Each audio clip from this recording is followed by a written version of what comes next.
श्रोते हो नमस्कार.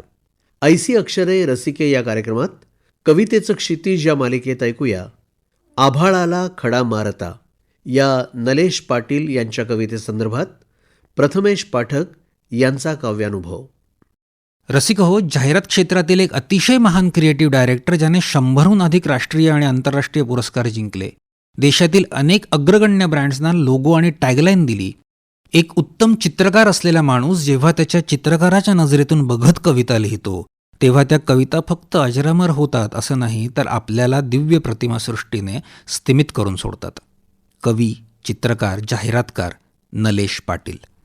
कविता आहे आभाळाला खडा मारता पाण्यालाही तडाच गेला. नलेश पाटील त्यांच्या बहुतांश कविता चाल लावून सादर करीत, ही देखील त्यातलीच एक आहे. या कवीची कुठलीही कविता वाचत असताना आपल्याला प्रत्येक ओळीत जाणीव होते अद्भुत कल्पनाशक्तीची. वारंवार नलेश पाटील यांच्या कविता वाचत असताना आपल्याला हे जाणवतं की अरेच्या, हीच गोष्ट मी पण पाहिली आहे, अनुभवली आहे, पण मला नाही सुचलं हे. इथेच त्यांच्यातला चित्रकार पुढाकार घेतो. पहिलंच कडवं बघा. आभाळाला खडा मारता पाण्यालाही तडाच गेला, खळकन फुटले पाणी आणि अंगावरती उडली गाणी. त्या गाण्यांच्या शिंतोड्यांचा अंगी शहारा ओला ओला, आभाळाला खडा मारता पाण्यालाही तडाच गेला. आजवर पावसावर असंख्य गाणी आहेत, पण इथे कवीला त्या गाण्यांचा उगमस्त्रोत सापडलाय. आणि एक बारीक गोष्ट लक्षात घ्यायला हवी की त्यांना त्या आभाळामध्ये कविता नाही सापडल्या बरं का, तर शब्दांना पावसाची लय प्राप्त झाल्यानं त्याचं गाणं झालंय. पुढे बघा. प्रतिबिंबाच्या किती पाकळ्या काठावरती विखरून गेल्या, मातीवरती तितक्या जागा आकाशाने भिजून गेल्या. भुई पसरते हिरवी किरणे, सूर्यही त्यांचा हिरवा झाला, आभाळाला खडा मारता पाण्यालाही तडाच गेला. कोरड्या मातीवर जेव्हा पाऊस पडतो तेव्हा त्या जागा ओलावतात आणि तिथे हिरवळ होते. आणि ती नुसती जीवशास्त्रीय क्रिया उरत नाही तर जणू काही ती हिरवळ बघताना आपल्याला ती हिरवळ लख्ख होऊन सूर्याची हिरवी किरणे आहेत असं वाटू लागतं. इतक्या सुंदर प्रतिमा इथे नलेश पाटील वापरतात. आता आपल्या डोळ्यासमोर एक घटना आणा की नदीवर सूर्याचा प्रकाश पडतो आहे. थोडं भौतिकशास्त्र लक्षात घेतल्यास आपल्याला समजेल की कोट्यावधी प्रकाशाची किरणं वेगवेगळ्या वेळेला एक एक करून नदीत मिसळत आहेत. ही साधी घटना नलेश पाटील यांना कशी दिसते बघा.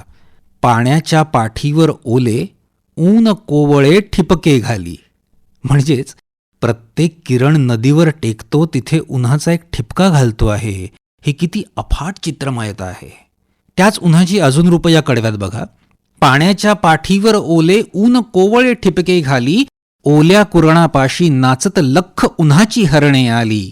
दूर दूरवर बघता बघता कसा परिसर मृगजळ झाला, आभाळाला खडा मारता पाण्यालाही तडाच गेला. क्या बात है. पानांच्या पृष्ठभागावर पावसाचे थेंब पडतात आणि ते उन्हात चमकतात, ते रात्रीच्या ताऱ्यांपैकी वाटू लागतात असं पुढे ते कवितेत म्हणतात. आता लक्षात घ्या की पाऊस पडून गेला आहे, ऊन आला आहे छान कोवळं असं, आणि सगळीकडे सुंदर रानभर पक्षी कुजबुजू लागलेले आहेत. आता हीच घटना नलेश पाटलांना कशी दिसते. आकाशाच्या अस्तित्वाचे निळे सावळे तपशील नोंदून, फांदी घेते हातावरती लवलवणारे पक्षी गोंदून. चिवचिवणाऱ्या शब्दकळांनी वृक्ष बोलकारानी केला, आभाळाला खडा मारता पाण्यालाही तडाच गेला. जेव्हा झाडावर बसून पक्षी चिवचिवाट करतात, आपण अशा वेळेला फक्त डोळे मिटून ते झाड मनात आणावं आणि आपल्याला वाटतं इतक्या वेळ शांत असलेलं ते झाडच आता बोलू लागलं आहे, कारण पक्ष्यांची भाषाच झाडांची बोली आहे. आता कविता येते शेवटाला, जेव्हा ते म्हणतात की पाऊस थांबला आहे आणि आता पक्षी आपल्या परतीच्या प्रवासाला निघालेत. आणि मग कवितेचा शेवट होतो. आकाशाला ये ये बोलत, निळ्या दिशेला पंख निघाले, आकाशाचे मनही त्यांच्या गोजिरवाण्या कवेत गेले. तरंगणाऱ्या त्या पक्ष्यांची ललाट रेषा मिळे नभाला, आभाळाला खडा मारता पाण्यालाही तडाच गेला. शेवटल्या ओळींमध्ये आपण पृथ्वीवर उभे राहून दूरवर दिसणाऱ्या क्षितिजाच्या पार्श्वभूमीवर पक्ष्यांना दूर जाताना बघतो तेव्हा जणू वाटू लागतं की पक्षी क्षितिजाशी एकरूप होऊ लागलेले आहेत. आभाळ ते आकाश असा प्रवास घडवून आणणारी ही अफाट कविता. नलेश पाटील यांनी आयुष्यभर निसर्गावरच कविता लिहिल्यात आणि त्या सगळ्या एकापेक्षा एक वरचढ. ते म्हणायचे, कोंब जेव्हा जमिनीत असतो आणि वर पालवी खाली मुळं फुटण्याच्या आधी जेव्हा ते द्विदल अवस्थेत असते तेव्हा ते उद्गारवाचक चिन्हासारखे दिसते, कारण कविता हा निसर्गाचाच उद्गार आहे. ऐसी अक्षरे रसिके या कार्यक्रमात कवितेचं क्षितिज या मालिकेत आभाळाला खडा मारता या नलेश पाटील यांच्या कवितेसंदर्भात प्रथमेश पाठक यांचा काव्यानुभव आपण ऐकत होतात. या कार्यक्रमासाठी निर्मिती सहाय्य रत्ना मगरे, सादर करते राजेश शेजवळे. ही आकाशवाणी मुंबई केंद्राची निर्मिती होती.